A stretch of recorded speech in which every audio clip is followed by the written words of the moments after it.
When some people think of anime, images of Pokemon, Yu-Gi-Oh! And other children's shows come to their brain. But there's a whole other world of smart animated entertainment that comes out of Japan. And over the years, these movies and TV shows have become primo inspirations for Hollywood movies, whether they get credited or not. So with that in mind, Screen Rant presents 10 movies that stole from anime without getting caught. If you like it, remember to subscribe to the Screen Rant channel and join the notification squad.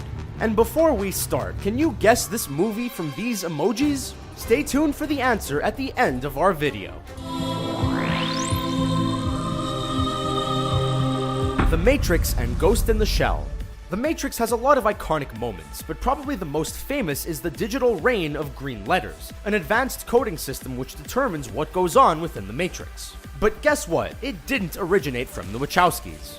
Cyberspace is signified by a similar green waterfall of digits in Mamoru Oshii's Ghost in the Shell, a hugely influential cyberpunk anime from 1995. The Wachowskis also borrowed the image of someone being plugged in through a port on the neck.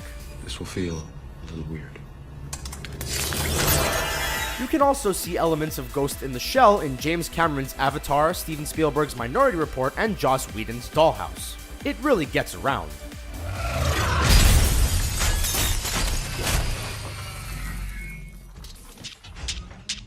Pacific Rim and Gigantor. Guillermo del Toro's Pacific Rim is an homage to the Japanese kaiju and mecha animes of the past, and there are a lot of series and movies that inspired it. But the film also takes directly from Gigantor, an animated TV show from the 1950s that aired pretty regularly on both Japanese and American television. The main giant robot, or Jaeger, of the film is called Gypsy Danger, and its design is clearly derived from Gigantor, the first giant robot of anime. It makes sense within the context of the film, as Gypsy Danger is an older, obsolete Jaeger, which ironically is exactly what's needed to save the day. Requiem for a Dream and Perfect Blue.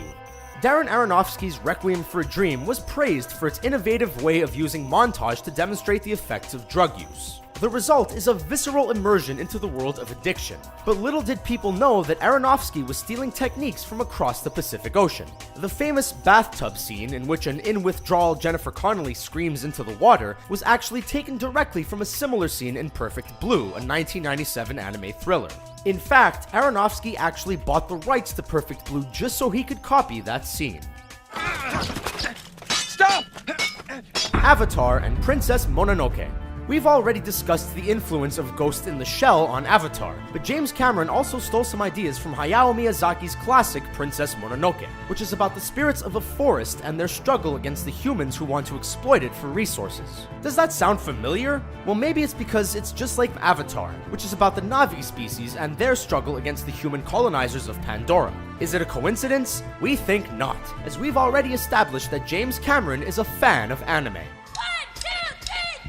Scott Pilgrim vs. the World and Naruto. Edgar Wright's Scott Pilgrim vs. the World is based on a comic by Daniel Lee O'Malley, and the inspiration of anime and manga on that comic is obvious from O'Malley's drawing style. But one anime stands out in particular. In Naruto, the title character dreams of becoming the most powerful ninja in his town, which resembles the young Scott Pilgrim's quest to win the Battle of the Bands. In addition, Pilgrim is clearly modeled on Naruto, and even uses some of the catchphrases that come from the Naruto TV show. Looper and Akira. Akira is one of the most famous animes of all time, and in 1989 it set the stage for the Japanese animation invasion of the 1990s, when American TV screens were filled with imported Japanese series. The darkly comic cyberpunk tale has inspired everything from Christopher Nolan's Inception to the music video for Kanye West's Stronger. One movie that really takes from it, however, is Rian Johnson's Looper, about a time-traveling hitman who gets sent back in time to be killed by his own hand. Johnson has called this movie a cross between The Terminator and Akira, with Joseph Gordon-Levitt's character bearing a surprising resemblance to the anime's Tetsuo. Her and Chobits. The premise of Her is that Joaquin Phoenix's lonely introvert falls in love with a Siri-like operating system voiced by Scarlett Johansson. Or, as the jokes put it, he falls in love with his phone. But director Spike Jonze wasn't the first to latch on to this basic idea. In the anime Chobits, which came out in 2002, the main protagonist falls in love with an android. Both films make a point not to mock their lonely main characters, and embrace the idea that artificial technology can be an intellectual match for humans. Unlike some of the directors on this list, however, Jones has never spoken of his anime influences. Man of Steel and Birdie the Mighty. Zack Snyder is known for his super stylish action, and Man of Steel is no exception to this. We all know that the movie is based on DC's famous Superman comics, but Snyder also obviously had a source of inspiration from across the sea. The main fight at the end of the film, in which Superman and General Zod battle it out and destroy Metropolis in the process, bears a strong resemblance to the city-destroying battles in an anime called Birdie the Mighty. So if you're wondering where Snyder's visual panache comes from, start checking out some anime. Transcendence and Serial Experiments Lain.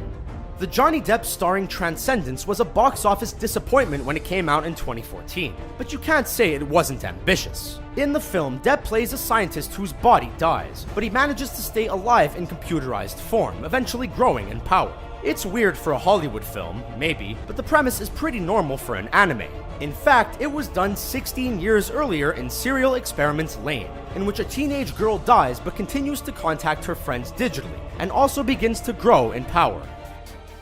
Inception and Paprika.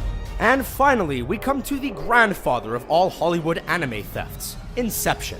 When this brain teaser came out in 2010, it wowed audiences with its idea of using technology to invade people's dreams. The only problem? That's also the premise for Satoshi Kon's modern classic Paprika, which came out 4 years before Nolan's film. In fact, the premise was so similar that a planned American adaptation of the anime was cancelled before production. Most anime fans, however, would argue that Kon's film is the more imaginative and entertaining one. Lights out.